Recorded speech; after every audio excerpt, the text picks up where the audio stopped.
Bienvenue dans ce cours d'introduction à la linguistique générale, filière langue arabe et langue vivante, semestre 1, faculté de langue arabe, Université Qada Iyad, Marrakech. Cette première séance va être réservée à la linguistique, définition et champ d'étude, dans laquelle nous allons essayer de contourner la notion de la linguistique, de la définir et de présenter également les champs d'études qui font partie de cette discipline. Afin de définir cette notion, nous nous référons ici à une citation de Jean Perrault dans son ouvrage La linguistique, édition que sais-je, presse universitaire de France, dans laquelle il a défini comme la science qui s'occupe de l'étude scientifique des langues.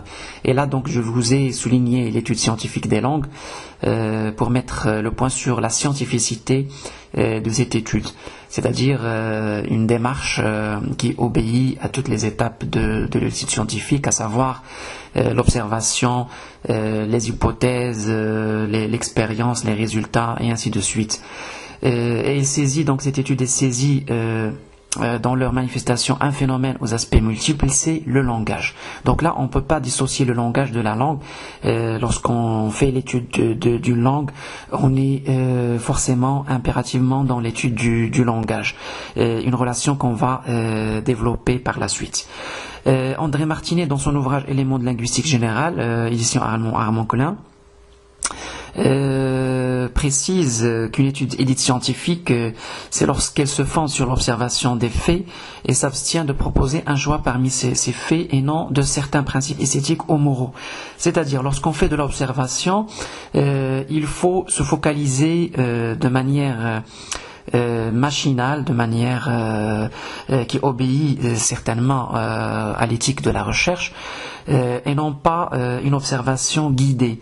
Ce qui donne donc ici Martinet, il fait la différence entre la scientificité et le caractère prescriptif, c'est-à-dire dans le cas où la linguistique fait son travail, la tentation est grande de quitter le domaine de l'observation impartiale pour recommander un certain comportement, de ne plus noter ce qu'on dit réellement mais d'édicter ce qu'il faut dire. C'est-à-dire, il y a une différence lorsqu'on fait l'observation ou bien l'expérience dans le domaine de la science.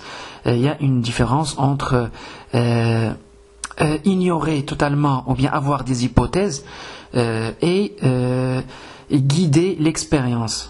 Donc il y a une différence. Donc il ne faut pas tomber dans le piège de guider la recherche, de guider l'observation, de guider vers des résultats qu'on sait déjà, qu'on a déjà eu comme spéculation, et laisser le processus de la science, de la démarche scientifique faire son œuvre.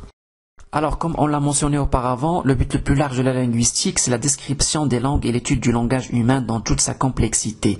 C'est-à-dire que la linguistique ne s'occupe pas seulement de l'étude des langues, mais aussi de l'étude du langage humain dans toutes ses étapes de sa production, son émission, etc. Donc la linguistique touche plusieurs champs d'études, à savoir donc la phonétique, la phonologie, donc des notions qu'on va définir dans ce qui va suivre, la syntaxe, la morphologie, la sémiologie, la sémantique, la lexicologie, la terminologie. Donc pour quelqu'un qui veut se lancer dans cette discipline, il faut impérativement qu'il découvre, qu'il maîtrise aussi donc ces différents champs d'études. Donc elles se divisent en plusieurs disciplines comme la linguistique descriptive, la linguistique historique ou comparative, la linguistique synchronique ou diachronique, la linguistique générale, etc. Afin de définir de manière première donc ces champs, ces disciplines qui constituent donc la linguistique en général, nous nous référons donc à cette citation de Georges Mounin, dictionnaire de linguistique générale, donc un ouvrage que je vous conseille de consulter voilà, de temps en temps, parce qu'il contient donc des notions qui constituent donc les fondements de la linguistique. Donc il dit ici qu'il s'agit d'une science du langage. Vous pouvez donc avoir aussi cette notion de science du langage qu'on utilise récemment c'est-à-dire une étude objective, descriptive et explicative. Donc objective, c'est-à-dire lorsqu'on on fait de l'étude scientifique, on est dans l'objectivité bien sûr. Dès que la subjectivité se manifeste, on n'est plus dans le caractère scientifique, mais on est guidé, comme je vous ai déjà mentionné dans le premier slide. Ça doit être aussi descriptif, c'est-à-dire on décrit les phénomènes, on les décortique, on décèle leurs composantes, etc.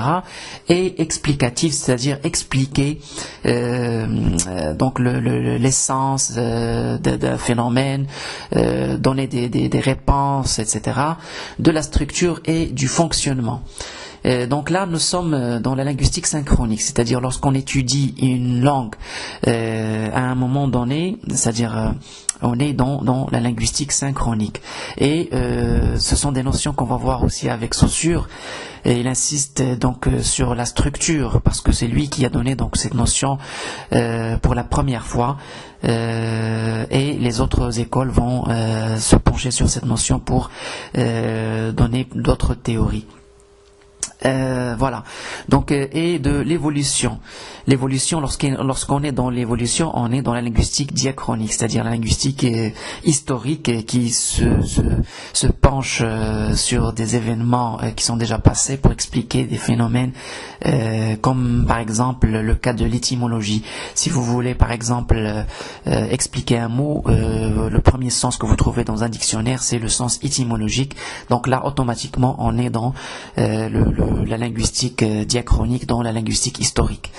Elle s'oppose aussi ainsi à la grammaire, donc la linguistique descriptive ou normative. Donc c'est pourquoi elle s'oppose à la grammaire, parce que la grammaire, elle fait partie de la linguistique et il n'y a pas une dissociation totale entre les deux, mais en fait la linguistique est une notion plus générale que la grammaire. Et la philosophie du langage, c'est-à-dire ce sont des spéculations qui se réfèrent à la raison pour expliquer des phénomènes linguistiques, à savoir donc donner des hypothèses métaphysiques, ou bien biologiques, ou bien psychologiques, ou bien esthétiques sur l'origine, le fonctionnement et la signification anthropologique possible du langage. Le fait de considérer la linguistique comme étant une étude scientifique du langage et des langues a été assuré pour la première fois avec la publication en 1916 du cours de linguistique générale de Ferdinand de Saussure. Un ouvrage qui va révolutionner le domaine de la linguistique avec les notions théoriques et terminologiques récentes et aussi les nouvelles méthodes pour l'étude des langues et des langages. Un ouvrage qui a été publié réellement par les disciples de Saussure, par ses étudiants qui étaient vraiment accrochés à ses cours et vraiment très très doués. À partir de cette date, toute étude faite dans le domaine de la linguistique a été apparue comme étant avant ou bien après Saussure. Donc avant Saussure, il y avait seulement donc la linguistique historique ou comparée. Donc pour étudier une langue, on l'a fait affronter à une autre langue afin de dégager les ressemblances et les différences. Ou bien on étudie seulement donc ses origines, comme je vous ai déjà mentionné, donc l'étude des étymologies, etc. Donc ici, Saussure a apporté le passage d'une approche historique comparée à une approche descriptive d'une structure cohérente et interne. C'est-à-dire au lieu d'affronter une langue à une autre afin de connaître ses caractéristiques ou bien au lieu de chercher ses origines, donc c'est le moment de l'étudier en elle-même et pour elle-même et de dégager donc ses structures internes et de ne pas donner beaucoup d'importance à tout ce qui est externe. Saussure, c'est le premier aussi à proposer une réflexion théorique générale sur le langage et son étude, permettant l'instauration d'une véritable démarche scientifique, c'est-à-dire une démarche qui obéit véritablement aux étapes de la rigueur scientifique, à savoir donc l'observation, les hypothèses, l'expérience, etc. Donc Saussure s'est proposé aussi d'étudier la linguistique interne et le système de la langue, dont la notion du système ici va apparaître avec Saussure. Dès qu'on change donc une composante qui fait partie de la langue, on touche aussi, ça peut influencer l'ensemble de la langue. Donc c'est la notion de système qu'on va expliquer par la suite. tandis que la linguistique externe s'étend aux aspects, il se penche sur les aspects historiques, géographiques, sociaux, bien psychologiques du langage. Nous pouvons affirmer alors qu'il existe différentes formes de linguistique. Donc à travers l'histoire, la linguistique s'est présentée sous plusieurs formes qui ont convergé pour son évolution générale, telle par exemple donc la linguistique descriptive qui s'occupe donc de la description interne et externe des langues, la linguistique historique ou comparative qui a vu son essor donc vers la fin du XVIIIe siècle et au début du XIXe siècle, l'étude des parentés, c'est-à-dire des familles de langues. Qui dit famille de langue dit donc la génétique, dit donc les arbres des langues, etc. La linguistique générale qui va avoir le jour donc au début du XXe siècle avec Ferdinand de Saussure qui s'occupe donc de l'étude des conditions générales du fonctionnement des langues. Linguistique diachronique ou évolutive qui étudie donc l'évolution d'une langue à travers les temps, qu'on appelle aussi donc la linguistique historique. La linguistique synchronique ou statique, donc qui s'occupe de l'étude de la langue à un point donné de son histoire, c'est-à-dire c'est de manière statique et figée.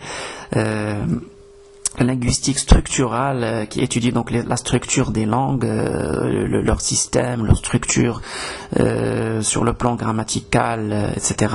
La linguistique distributionnelle qui se penche sur l'étude des distributions des parties du discours qu'on va voir par la suite.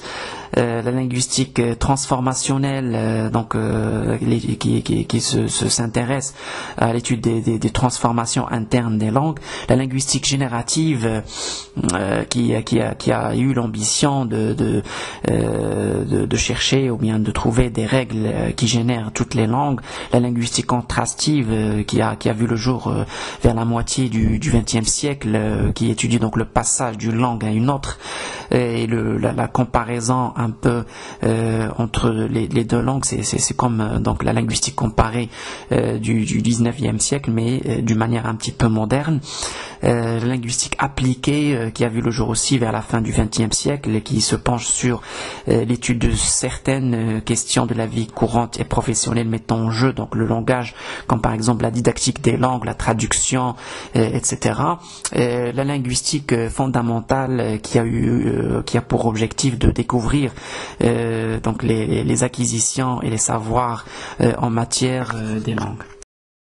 Dans ce semestre, nous allons nous focaliser sur trois formes de linguistique: la linguistique descriptive, la linguistique historique, la linguistique comparée et la linguistique générale. En ce qui concerne la linguistique descriptive, comme on l'a déjà mentionné auparavant, elle a pour objectif de dégager les caractéristiques internes et externes de la langue, c'est-à-dire il s'agit d'une étude des structures internes, rapport entre les mots, entre les catégories grammaticales, entre les structures de phrases, etc., et externes, c'est-à-dire en rapport avec l'environnement, avec tout ce qui est extérieur à la langue, le lieu où elle est parlée, donc les locuteurs, etc. Elle s'occupe de la description de tous les langages sans laquelle on ne peut réaliser une étude historique ou typographique exacte. C'est-à-dire lorsqu'on veut effectuer donc une étude historique ou comparer, on est censé faire de la description auparavant, parce qu'on peut pas faire de comparaison ou bien de l'étude de l'origine d'une langue sans faire de description. Donc on va voir que ces formes de linguistique qu'on va définir tout à l'heure, qu'on va focaliser dans ce semestre, sont en fait complémentaires. On peut pas faire par exemple de l'étude historique sans faire de la description. On peut pas faire de la comparaison sans faire de description. Et même les notions de linguistique générale sont c'est la synthèse de toutes ces formes de description. Donc Perrault donc annonce ici qu'une description est une étude synchronique portant sur un état de la langue donné à un moment donné, état défini par des caractères internes et externes. Donc là, lorsqu'on parle de synchronie, on est à un moment donné dans l'histoire.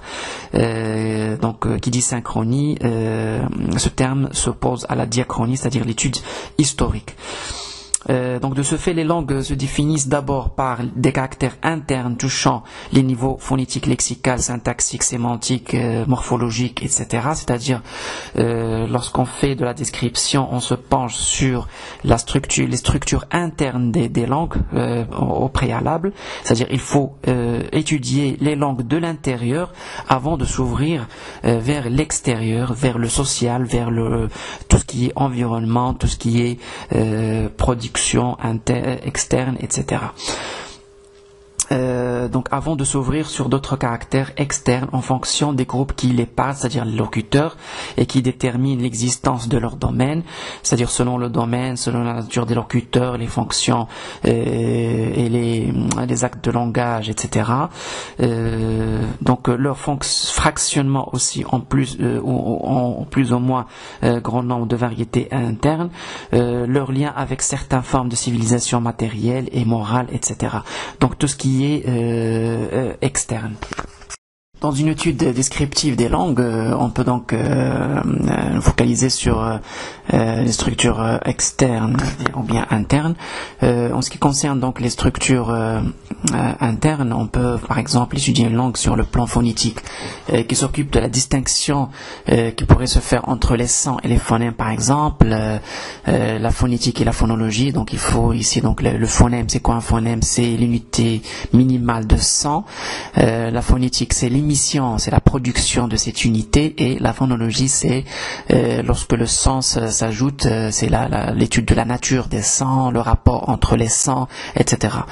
Donc sur le plan de la grammaire, l'opposition consistera à admettre de catégories distinctes qu'en liaison avec des séries de formes distinctes. Par exemple, sur le plan grammatical, on peut étudier donc l'opposition entre le féminin, le masculin, le singulier, le pluriel, les structures de phrases, etc. Alors que la ressemblance devrait présenter des principes identiques comme par exemple les règles partagées, l'ordre des phrases, etc. Donc sur le plan de la grammaire, on peut par exemple chercher soit des ressemblances, soit des différences. Les ressemblances, ce sont les règles grammaticales qu'on peut adopter et qui seront valables pour plusieurs corpus, alors que pour les oppositions, on peut par exemple mettre le point sur plusieurs contradictions, bien oppositions qu'on peut trouver dans une même langue, à savoir donc comme le féminin, le masculin, etc. Sur le plan du lexique, il existe des éléments généraux et servent à constituer des mots tels que la dérivation, la composition, etc. Donc là, on est par exemple dans la création des mots. Lorsqu'on veut créer un mot en français, par exemple, on recourt à plusieurs opérations, telles la composition, c'est-à-dire les mots composés, la composition soudée par trait d'union ou bien par juxtaposition, ou bien en recourant par exemple à la dérivation par préfixation, suffixation et infixation. Sur le plan de la sémantique, par exemple, on étudie par exemple les sens et la signification, et là il faut donc faire la différence entre le sens et la signification. La signification, c'est ce qu'on trouve dans les dictionnaires, c'est le premier sens, et le sens varie selon le contexte, à savoir donc les glissements de sens, des monosémies, c'est-à-dire les sens qui sont par exemple qui se ressemblent, qui pourraient être notés lors d'une étude descriptive de la langue. Afin de réussir toute description d'une langue de manière donc interne, il faut maîtriser donc le niveau d'analyse que je viens de dire. Donc là, je vais vous donner un petit rappel. La phonétique et les relations avec les sons, l'émission des sons, donc la production, la variation des sons, alors que donc la phonologie étudie comment sont agencés les phonèmes d'une langue pour former des mots, en contradiction avec la phonétique qui concerne donc les sons eux-mêmes, ce qu'on appelle aussi les phones, leur production et leur variation. Donc tout ce qui est contexte relève de la phonologie, c'est-à-dire le sens, la sémantique, etc. Et tout ce qui est prononciation, articulation, intonation relève de la phonétique. Deuxième élément, c'est le lexique, qui est souvent composite et se modifie rapidement par acquisition ou abandon de termes. Donc chaque langue, elle s'enrichit, elle crée de nouveaux mots, elle emprunte aussi, et aussi elle délaisse donc plusieurs mots qui deviennent obsolètes, etc. Ça doit suivre la tendance actuelle. Donc selon les registres variés, que ça soit donc vulgaire, soutenu, technique, scientifique, donc le lexique se modifie aussi. Il y a plusieurs procédés pour l'enrichissement lexical, tels donc la dérivation par préfixation, affixation, etc., ou bien par composition, par juxtaposition, soudé ou trait d'union, etc. Donc c'est ça, donc l'étude lexicale, ça concerne donc les niveaux que je viens d'expliquer, à la différence donc de la terminologie qui est plutôt spécialisée. Donc et là, il faut faire la différence entre le mot et le terme, parce que lorsqu'on parle du mot, c'est plus général, et lorsqu'on parle du terme, c'est un peu spécifique, ça concerne donc un domaine spécialisé. Nous avons également donc la grammaire, qui est donc l'ensemble des marques. Donc tout ce qui dit grammaire dit marque, règle, c'est-à-dire le matériel qui sert à marquer des oppositions et des relations variées entre les notions exprimées par les mots dans l'ensemble constitué dans le lexique. Donc les oppositions, on peut les remarquer à travers par exemple les oppositions qui sont très connues, sont celles du genre, par exemple féminin, masculin et du nombre, le masculin pluriel, le singulier, le pluriel. Il existe donc d'autres marques. Donc tout ce qui est en relation avec les marques, ça relève de la grammaire. Donc nous avons le deuxième élément, c'est la syntaxe, qui a pour objectif la constitution de phrases, c'est-à-dire l'agencement des éléments qui composent la phrase relève de la syntaxe et la relation entre ces éléments. Elle étudie donc à la fois l'organisation de la phrase simple réduite à une proposition unique, ou l'organisation de la phrase complexe qui réunit plusieurs oppositions. Donc là, lorsqu'on parle de la syntaxe, on parle de la phrase simple et complexe, des subordonnés et d'autres composants qui génèrent donc la relation, les rapports entre les éléments de la phrase. Nous avons donc le troisième élément, c'est la sémantique, qui est une partie de la linguistique qui étudie les signifiés. Sa branche symétrique, c'est la syntaxe, qui concerne pour sa part le signifiant.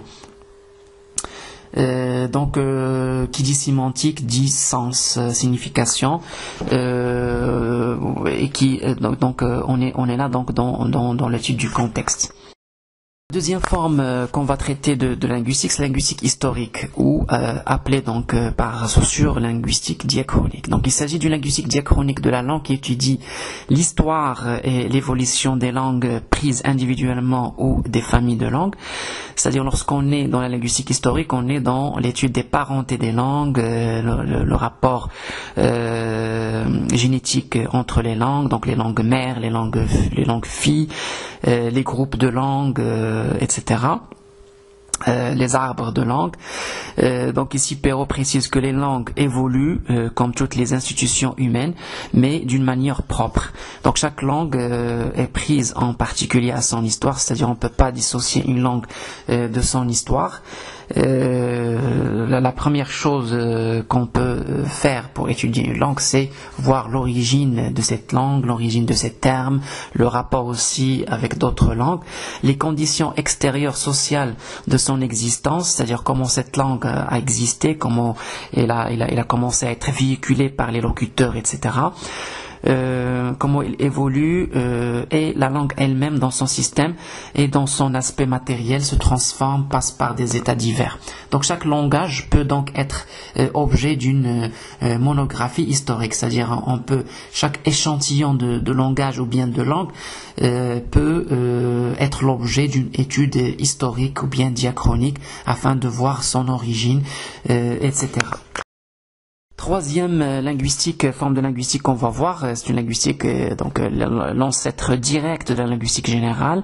Et d'ailleurs donc Ferdinand de Saussure était un comparatiste. Donc il s'agit de la linguistique comparée qui a vu donc son essor au début du 19e siècle avec les travaux de Rasmus Rask, de Franz Bob, des frères Schlegel, de Schleicher, etc.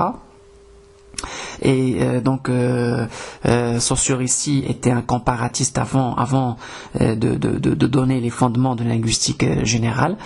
Alors devant la difficulté de recourir à l'histoire d'une langue, l'analyse diachronique, donc parfois on ne peut pas donc suivre le cheminement historique d'une langue.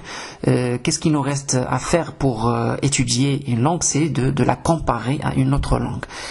Comme l'a déjà fait par exemple les linguistes du 19e siècle qui ont découvert le sanskrit, voire notamment William Jones. Donc il a fait une comparaison entre le sanskrit et l'anglais. Il a trouvé qu'il y avait plusieurs ressemblances au niveau par exemple du lexique, etc. Donc la linguistique historique fait appel à la méthode comparative. Donc selon Perrault, c'est la comparaison des langues qui a été à l'origine du progrès de la linguistique. Donc l'histoire des langues n'a pu se constituer que quand les langues ont pu être suivies sur une période assez longue, et ça c'est un peu difficile de le faire. C'est difficile de suivre il faut donc des générations pour suivre, et aussi il faut du matériel pour voir comment les langues évoluent, etc. Donc pour permettre la comparaison d'états de différentes langues. Et quand on a pu comparer entre elles des langues diverses, entre lesquelles sont apparues des concordances. Donc là, pourquoi on fait de la comparaison par défaut, par exemple, de ne pas trouver les moyens de faire une recherche historique. On compare une langue à une autre langue pour trouver des concordances ou bien des différences. Et ça va nous servir afin de décrire donc les caractéristiques d'une langue donnée. La linguistique comparée a donc plusieurs objectifs. Le premier objectif ici, c'est enseigner que plusieurs langues sont les aboutissements divers d'une dislocation d'un même état de langue ancienne. Et là, donc, on parle de langue mère et de langue fille. Ou bien, donc, deuxième objectif, c'est fournir au moins des indicateurs sur cet état de langue ancienne. C'est-à-dire, même si on n'a pas prouvé que deux langues appartiennent à la même famille ou bien à la même langue mère, mais au moins, ça va nous servir à donner quelques ressemblances, quelques indicateurs des états de ces langues anciennes. Par exemple, le proto-indo-européen, c'est-à-dire l'ancêtre du français, de l'anglais, etc. On peut pas avoir donc des preuves palpables pour faire la reconstitution de cette langue, mais grâce à l'étude comparée, de linguistique comparée, on peut prévoir comment cette langue a été construite, quelles sont ses règles, quelles sont ses caractéristiques. Donc là, le comparatisme linguistique a pour objectif de réaliser plusieurs études internes et externes des langues. Il permet alors, premièrement, donc, de décrire une langue en la comparant à une ou plusieurs langues. Deuxième élément, c'est relever les concordances régulières, phonétiques, syntaxiques, sémantiques, etc. Troisièmement, donc établir les parentés entre les langues, reconstituer ce qu'on appelle la proto-langue, c'est-à-dire qui dit proto dit langue mère. Dernièrement, donc établir l'existence des familles de langues qu'on dit alors liées par des relations génétiques. Quatrième élément qui est donc l'objet de ce module, c'est la linguistique générale. Donc la linguistique générale, je puis le dire, c'est la reconstitution, c'est la synthèse de toutes ces formes de linguistique qui ont déjà précédé. On peut pas constituer quelque chose du néant, voilà.